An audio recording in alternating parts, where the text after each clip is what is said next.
Martha Doe Roberts, a beloved wife and cherished member of her community, vanished without a trace one fateful evening.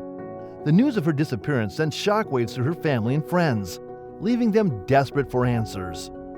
Martha Doe Roberts and her husband, Alan Roberts, were happily married and lived together on a 150-acre farm in Eads, Tennessee. Alan Roberts, a prosperous land developer, and his wife Martha, a devoted housewife, led a seemingly ordinary life. Their evenings were spent eagerly anticipating the moment when Alan would arrive home to the warm embrace of his beloved wife. They were well-respected and adored members of the rural community. Martha worked as a bookkeeper at the local Methodist church and has been sorely missed by her family and friends ever since her untimely passing. Martha Doe Roberts, who was 65 years old at the time, disappeared from her home in Eads, Tennessee on August 7, 1992. It is believed that she was abducted. The last time she was seen was at 9:30 a.m. when her husband Alan left for work. He had arranged to meet someone interested in buying their land, but that person never showed up. When Alan returned home in the afternoon, Martha Doe was gone. The garage door was open, but her car and bicycle were still there. Alan became worried when he discovered that she had left her inhaler behind. He reached out to friends and neighbors, but no one had heard from her. The disappearance sent shockwaves through the community as rumors and speculation began to circulate. Friends, neighbors, and law enforcement officials embarked on a tireless search. That night, he received a ransom call from an unknown male voice demanding $100,000 and threatening to harm Martha Doe if the money wasn't paid. However, the caller did not provide instructions on where to deliver the money. Alan immediately contacted the police. However, the kidnapper did not call back or make any further demands. But as the days turned into weeks, the kidnapper remained silent, leaving investigators with more questions than answers. Alan personally appealed to the kidnapper, expressing his willingness to do anything to save his wife. There are no known suspects, but authorities believe the abductor is a white male in his 40s or 50s who used a fake Asian accent in the phone messages. Investigators, in their relentless search for the kidnapper, were eager to speak with a man named Sam Wagner, the individual Alan was supposed to meet on the day of the abduction, as he may have information related to the case. Wagner was the person Alan was supposed to meet on the morning of the abduction. The case was featured in a special alert episode on September 23, 1992, along with Martha's disappearance garnered widespread attention, with her case featured on various television shows. An update on the ransom calls was aired on the February 17, 1993 episode. The case was eventually solved. As the case gained more publicity, an unexpected twist emerged. Family members and friends began receiving phone messages from the kidnapper, now demanding $185,000 for Martha's safe return. In some of the calls, the caller had the person on the line ask a specific question that only Martha could answer correctly. The caller also claimed that Alan had hired them to kidnap his wife, but had not paid them. However, Alan firmly denies these allegations. He insists that he had no involvement in his wife's disappearance and vehemently refutes the accusations made by the kidnapper. This conflicting narrative adds an intriguing layer of complexity to the case. The local authorities immediately launched a thorough investigation into Martha Doe Roberts' disappearance. Detectives have been meticulously examining the evidence, including the phone recordings and any possible leads. However, thus far, their efforts have yet to yield significant breakthroughs.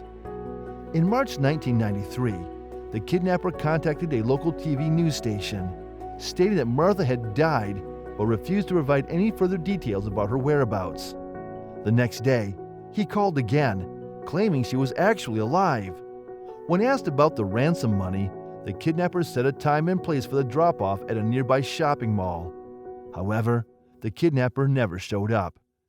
In the summer of 1993, two of Martha's nephews, frustrated with the lack of progress in the case, set up a trap for a person they suspected was the kidnapper. They provided him with a secret phone number known only to them. The kidnapper called the number, and they arranged a meeting at a motel to hand over the ransom money. Charles Jackson Lord Jr., a 59-year-old neighbor and business associate of the Roberts, showed up instead.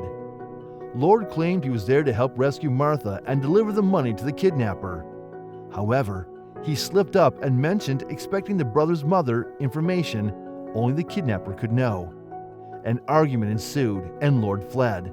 The brothers immediately contacted the FBI, suspecting Lord to be the kidnapper. During the investigation, it was discovered that Lord was heavily in debt and had embezzled $14,000 from the local Methodist church where Martha worked as a bookkeeper. It was believed that he kidnapped her to prevent her from exposing his embezzlement. Lord was brought in for questioning by the FBI, where he confessed. He revealed that he had called Alan the day before the kidnapping, pretending to be interested in buying property from him to lure him out of the house. Lord then went to their house, abducted Martha, and planned to ransom her. He took her to an apartment above his garage where he sexually assaulted and suffocated her while his wife slept in the house. This likely occurred within a few hours of the kidnapping. Lord claimed to have disposed of Martha's body in a nearby river, but his search yielded no results. Later, he agreed to lead investigators to her body on the condition that he would not face the death penalty. Martha's remains were found buried under a compost heap in Lord's yard, preserved with cement and lime. In August 1993, the kidnapper, Charles Lord, gradually confessed to his heinous crimes. He used a fake identity, Sam Wagner, to deceive Martha by making a call and falsely claiming that her husband had been involved in a deadly car accident. Tragically, Martha believed his lies. According to Lord, his intention was to demand a ransom by holding Martha captive in a room above his garage.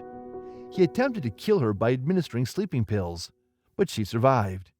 While she was unconscious, he subjected her to rape.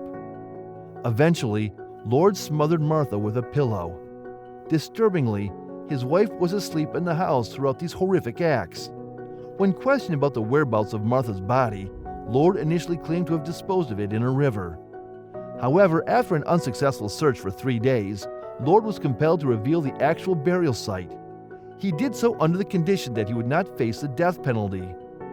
Martha's merciless killer buried her body beneath a compost heap in his yard, using lime and cement to preserve it. Shockingly, the body showed no signs of decay, indicating that Martha may have still been alive when she was buried. In October 1993, Charles Lord pleaded guilty to the first-degree murder and kidnapping of Martha Roberts. He received a sentence of life imprisonment plus an additional 25 years. Finally, Martha's grieving husband, who had been under suspicion for months, found some closure. Over a year after her disappearance and tragic demise, Martha Roberts was laid to rest in a sorrowful funeral. The authorities suspected that Lord had stolen some money from the church where Martha worked, and he killed her to hide his theft. With hard evidence for a conviction, authorities charged Charles Lord with the murder of Martha Roberts. Based on his plea, the court sentenced him to life in prison. He was also found guilty of aggravated rape and given a 20-year consecutive sentence for the charge. Charles led authorities to his backyard, where the police found Martha's body buried under a pile of compost. In 1995, Charles Lord tried to appeal his sentencing and get it reduced, but the Supreme Court rejected his appeal. In 2016, Charles Lord passed away of natural causes while still in custody.